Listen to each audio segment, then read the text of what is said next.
Speaking is a form of mind control, and I'll prove it to you. The next thing I say, do not think about it. Pink elephant.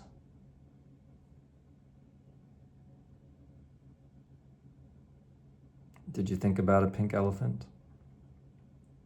Did you imagine a large creature with a trunk with a pink color?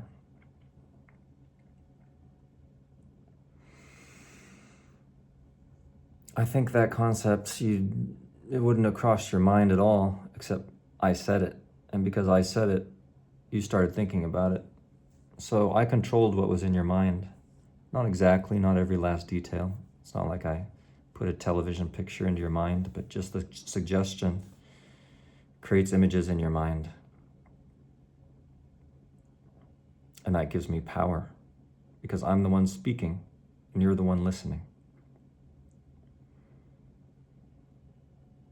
Isn't it true that people seem to like speaking so much more than they like listening? Why is that? Why is that? Everyone wants to speak. Everyone wants someone to listen to them. Why? Because of that drug called power. Because when you speak, you have power over someone else's thoughts. You put thoughts into their mind. You decide what to say, and you decide what they're going to think, more or less. Now, of course, you don't control their decision-making. You don't control their whole train of thought. You don't really mind control them in that way, but you certainly have a big influence over them. Women have mastered this.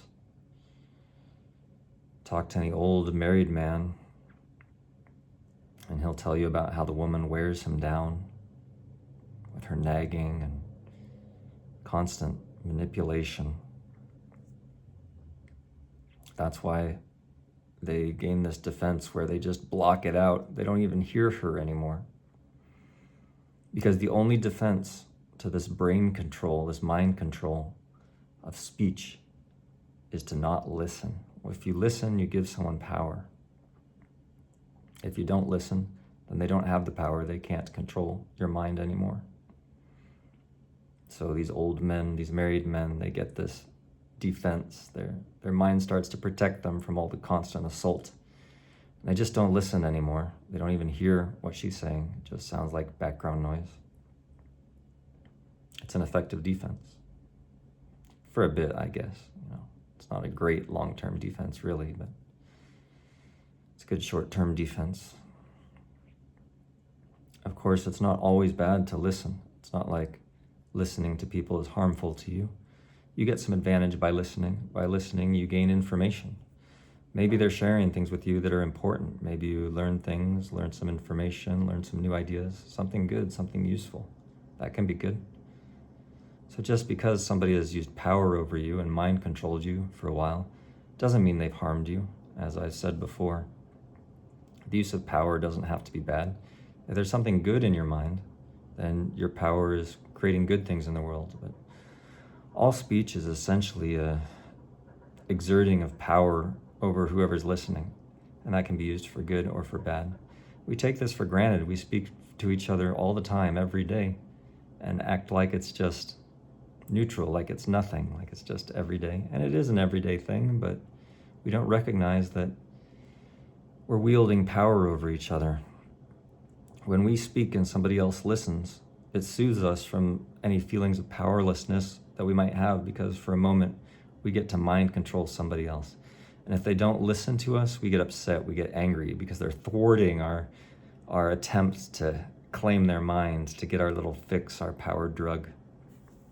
It's a little bit of a sick thing when you think of it that way. Of course, it can be good, it can be healthy and productive. Two people talking back and forth, I speak, you listen, I listen. And that way it's very fair, it's a mutual exchange. We both have our opportunity to exert some power over what the other one's thinking. And in this way, we get some sort of telepathy, you could say. Like, what's in my mind goes into your head, and what's in your mind goes into my head. It's this really efficient way that we can kind of mind meld and work together. But it requires these moments of me having power over you and you having power over me. When it's balanced, it works out well, but if one person's dominating the conversation, it becomes a power dynamic. It becomes a authority and a submissive person, and this can be damaging, probably is damaging a lot of the time. So speaking is one of the few aggressions that we have available to us. A lot of the more direct aggressions, like physical violence, are not allowed. The state claims a monopoly over physical violence most of the time, so speech is one of the few recourses that people have, the powerless, and so they use it often. How often have you encountered a person who just wants to speak constantly? You can't get a word in edgewise. They just want to talk and talk and talk. And at a certain point, you get uncomfortable. You're like, what do I do? How do I escape? You feel trapped. And it's because they've gotten used to this tactic of capturing you with their words and making you listen to them. And then they get to feel powerful for as long as you'll stay listening. A lot of older guys do this, like grandparents and things. They just get their kids, their grandchildren hostage and just tell them stories, and the story goes on and never ends. And the grandkid is like, what is the point, Grandpa? But the grandparent, he feels powerless. He just wants to feel a bit of power, to have someone listen to him. Everyone wants to be listened to, and there's something kind of childish or human or necessary about that, wanting to be listened to, but at the same time, it's a way to exert power, and people don't really recognize that. It's just some thoughts I had about speech and how it's mind control, and it doesn't mean we should go around not talking to each other. I guess I should point out that in this video, I'm the one talking to you, so I'm, in a way, exerting power over you. I'm mind controlling you. Do you recognize this? Everyone you listen to on YouTube is mind controlling you. Do you understand? It doesn't have to be a bad thing. Just understand that's what's happening. I want you to know that I don't have any ill intentions to you. I'm not trying to harm you. I want to share these ideas. Unfortunately, we have a very strange one-way communication channel here where it's always me talking and it's always you listening. I guess that can work out. Some people want to just listen. Maybe they feel like it's stressful or difficult to be talking and they just want to not have to think for themselves. They just want to listen to someone else talk for a while. It can work out, Some people, they don't really want to engage in back and forth relationships. So the person doing the speaking in YouTube, they get kind of what they want to share their thoughts and get things out. The people that are listening get something out of it too. They get to just relax and absorb something without the stress, worrying about how they're going to be perceived or anything.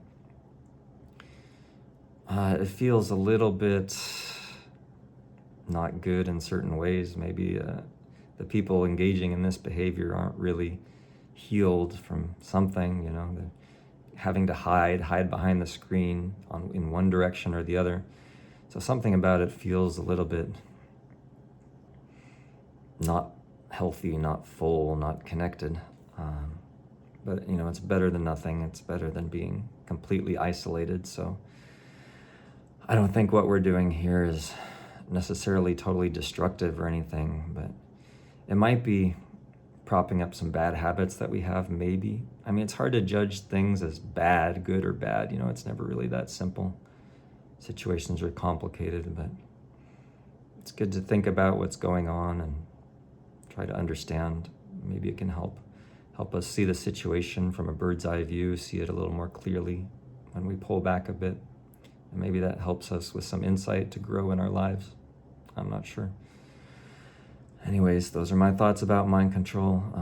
I don't mean to offend or mind control you, but I hope you found it interesting for this time that you listened. So thanks for listening.